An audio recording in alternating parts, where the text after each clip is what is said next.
Hey guys, today I thought I'd go through some of the best accessories I found with using the 1000C, as well as accessories that I'm using every day on set. Since March, when Aputure sent me this 1000C, I've used it basically 4 times a week, every week, on every set I've been, for every scenario I can. It's a super adaptable light, but also with all the accessories you can put on it, all the accessories it comes with, you can really be versatile with this light. And I honestly think it's probably Aputure's best light. If there was only one light I could own by Aputure, it would be this light. Now, case in point, this is me just using this light. I've exposed for the background, I've ND'd down. We're on f-stop of 2.8 on a 35mm on a Sony a7S III. I've exposed for the background.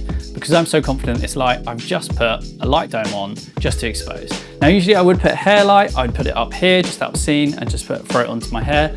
I think for this video, showing the importance of how good this light is, we're just gonna keep it with this. The first accessories we'll talk about is light domes. Now, personally I use the Light Dome 2 and the Light Dome 150. Whenever I can, I will try and use the Light Dome 150. You won't get as much output, but you do get, in my opinion, a lot softer source. Typical Bones mount. With the new lock-in system, it's super easy. I think we've all been there trying to click in the old click systems, hoping it got in and then not knowing if it would. Whereas the lock, you definitely know it's in, you push it until it can't go anymore and you know that's securely in there. The next accessory I'm going to talk about is something that I recently discovered in the case. I'll be honest, I did not think this was sent when Aputure sent this to me, because I have one of the prototype models. I thought maybe this hadn't been added yet, or maybe it was forgotten to be added, but actually, well done to them with their case. So much thought's been put into packaging that this just goes away, and it's actually really well protected. A lot of my other ones have been scratched up or dinked just from not being put in the case properly, either by rushing or people trying to help out, ended up dinking it. Now, the wide reflector is great. You can either bounce this through material or bounce it into a material. A typical way I would use this is as a booklight system. I'd have the 1000C on the floor, shooting in some material, and then bouncing back through some diffusion. And that would give you a nice soft source. I've done this before when I want to make the background super cool. So for example, we can go super red on this. That's not even actual red. For example, if I go into red, this is red. But this is 18,000 Kelvin. There's been a few times where I've decided I want to use that as kind of like a background for an infinity cove, or when I've been using spotlights. I did that with Jessie J, and I did that with my friend James, and it looked really great. The second accessory I want to talk about is Fresnel system. I got a sneak peek of this earlier on in the year, last year, when I got to see the 12000X being demonstrated for the first time. Now I've condensed this. I've put the Fresnel as well as the barn doors in here, which again, I think these two go hand in hand. I wouldn't use the Fresnel without the barn doors. I think these new barn doors are great.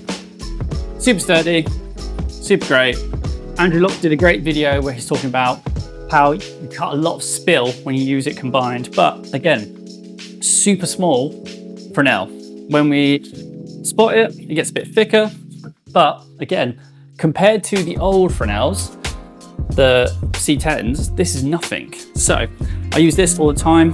The great thing about the 1000C is it's super diverse. So if you're not using it to key, like I currently am, you can use it to create harsh shadows, or you can use it to create textures on the back of the wall, or what I myself doing with this 1000C is putting it through some windows, just splashing it through some windows, creating a lot of light in there, or just creating some harshness. There's been a few times as well when I've used it just as a spot, just crashing through from a distance to illuminate a big area. And again, with the different types of colors you can create, all the different types of kelvins, you can really dial this in and you get such a nice look.